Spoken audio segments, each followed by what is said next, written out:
राम नाम लड्डू, गोपाल नाम घी, शिव नाम मिश्री, घोल घोल पी। आगे की कथा सुनिए। सती मरण सुनी शंभु गण, लगे करन मुख कीस। जग विध्वंस विलोक भृगु, रक्षा कीन मुनीस। सती का मरण सुनकर शिव जी के गण यज्ञ विध्वंस करने लगे। यज्ञ विध्वंस होते देखकर मुनीश्वर भृगु जी ने उनकी रक्षा की। जब यह समाचार भगवान शिव को मिला तो उन्होंने क्रोध करके वीरभद्र को भेजा। उन्होंने वहां जाकर यज्ञ विध्वंस कर डाला और 100 देवताओं को दंड दिया। दक्ष की जगत प्रसिद्धि वही गति हुई जो शिवद्रोही की हुआ करती है। वह इतिहास सारा संसार जानता है। इसलिए आगे कथा की तरफ बढ़ते हैं। सती मरत हरि सन वर मांगा, जन्म जन्म शिव पद अनुरागा। तेहि कारण हिम गिरि गृह जाई, जन्मी पार्वती तनु पाई। जब ते उमा शैल गृह जाई, सकल सिद्धि संपत्ति तह छाई। जहाँ तहाँ मुनि सुआश्रम कीने, उचित वास हिम भूधर दीने। सदा सुमन फल सहित सब, द्रुम नव नाना जात। प्रगटे सुंदर शैल पर, मनिया कर बहुभांति। सती ने मरते समय भगवान हरि से यह वर मांगा कि मेरा जन्म जन्म में शिव जी के चरणों में अनुराग रहे।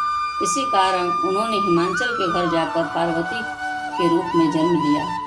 जब उमा हिमाचल के घर जन्मे तब से वहाँ सारी सिद्धियाँ और संपत्तियाँ छा गई। मुनियों ने जहाँ तहाँ सुंदर आश्रम बना दिए और हिमाचल ने उनको उचित स्थान दिया। उस सुंदर पर्वत पर बहुत प्रकार के सब नए नए वृक्ष सदा पुष्प और फल से भर गए और बहुत तरह के मलियों के खाने प्रकट हो गए। सारी नदियों में पवित्र जल बहता है। पंछी पशु भ्रमर सभी सुखी रहते हैं। सब जीवों ने अपना स्वाभाविक वैर छोड़ दिया और पर्वत पर सभी परस्पर प्रेम से रहने लगे।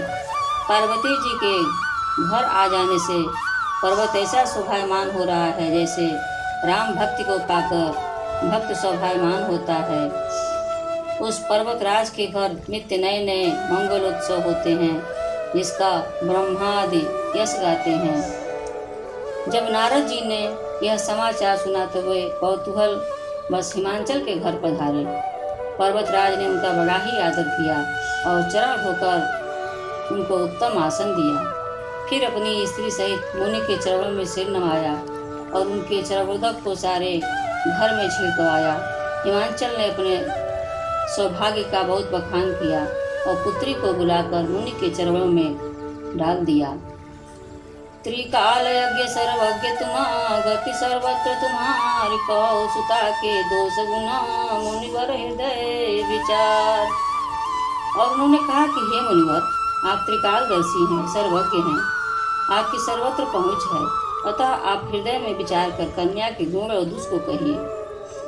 कह मुनि बिहसी गूढ़ मृदुबानी, सुता तुम्हारी सकल गुण खानी। सुंदर सहज सुशील सयानी, नाम उमा अंबिका भवानी। नारद मुनि बोले, उन्होंने हंसकर कहा कि तुम्हारी कन्या सब गुणों की खान है। यह स्वभाव से सुंदर सुशील और समझदार है। उमा अंबिका भवानी इसके नाम है। कन्या सब सुलक्षणों से संपन्न है। यह अपने पति को सदा प्यारी होगी। इसका सुहाग सदा अचल रहेगा और इससे इसके माता पिता यश पावेंगे।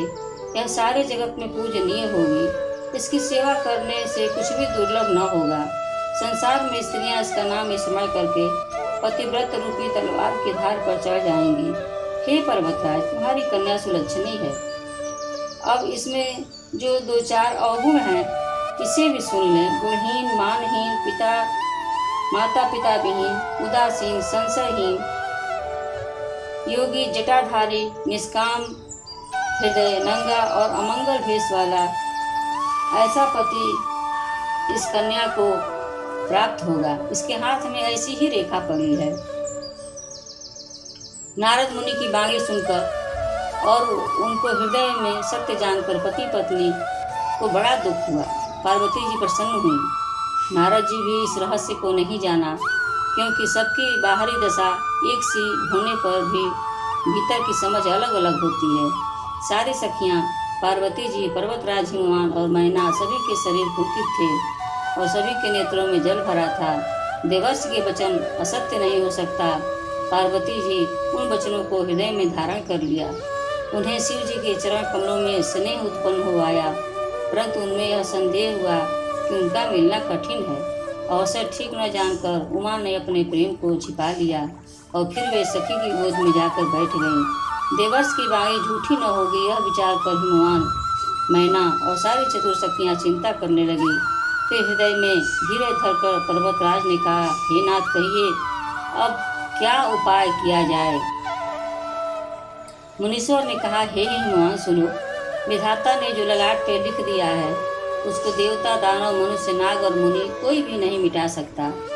तो भी एक उपाय मैं बताता हूँ, यदि दैव सहायता करें तो यह सिद्ध हो सकता है।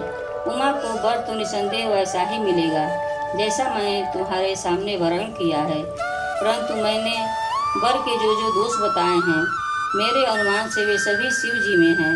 यदि शिव जी के साथ विवाह हो गया तो दोष भी गुण में बदल जाएंगे। जैसे विष्णु भगवान शेषनाग की सैया पर सोते हैं तो भी पंडित लोग उनकी कोई दोष नहीं लगाते। सूर्य और अग्निदेव अच्छे बुरे सभी रसों का भक्षण करते हैं, परंतु उनको कोई बुरा नहीं कहता।